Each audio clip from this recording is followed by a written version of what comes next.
बिस्मिल्लाहिर्रहमानिर्रहीम अस्सलामुअलैकुम। मैं हूं शेख वकास। नाजरीन, आपको यहां पे एक अपडेट देता चलूं। माह रमज़ान के अंदर मुसलमानों को बजाय कि सब्सिडी देने के क्या किया जा रहा है, या अब आपको कौन सी सब्सिडी मिलने जा रही है, उसके ऊपर आपको इस वीडियो में दो तीन चीज़ें सुनने को मिलेगी। ज़रा गौर से सुनिएगा। नंबर वन, एक टॉपिक मिल रहा होगा आपको कि अपना शनाख्ती कार्ड नंबर जो है 5566 पर सेंड करें, और यूटिलिटी स्टोर पर जाकर 5 किलो घी 300 रुपए के हिसाब से लें, 5 किलो चीनी 70 रुपए के हिसाब से लें, और 10 किलो आटा जो है वो 650 का आपको मिलेगा।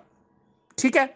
लेकिन लेकिन लेकिन लेकिन अब आपने इसको मैसेज नहीं करना। इस नंबर पे आपके पैसे कटेंगे, और हुकूमत इससे करोड़ों रुपए कमा रही है। वजीर आजम साहब ने ये बंद कर दिया है। एहसास राशन भी बंद हो गया है, सब कुछ बंद हो गया है। सिर्फ उनकी करप्शन चल रही है, बस लोगों के साथ कुटमुट जो है ना, बस उनकी वो चल रही है। ठीक है।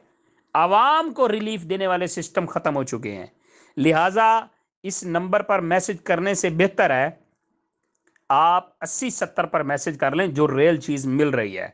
ये जितने भी चीजें आपको मैंने बताई हैं, 5 किलो घी, 5 किलो चीनी, 10 किलो, तो ये चीजें जो है सिर्फ और सिर्फ बेनजीर इनकम सपोर्ट प्रोग्राम वालों के लिए हैं। जो बेनजीर इनकम सपोर्ट प्रोग्राम का हिस्सा है, वो 5566 पे मैसेज करें, उनको एक कोड आएगा, चुप करके चले जाएं, ये सब्सिडी उनको मिलेगी। बाकी किसी फर्द को भी नहीं मिलेगी। बाकी सिर्फ हुकूमत पाकिस्तान के खाते में पैसा डालेंगे और वो इंजॉय करेंगे।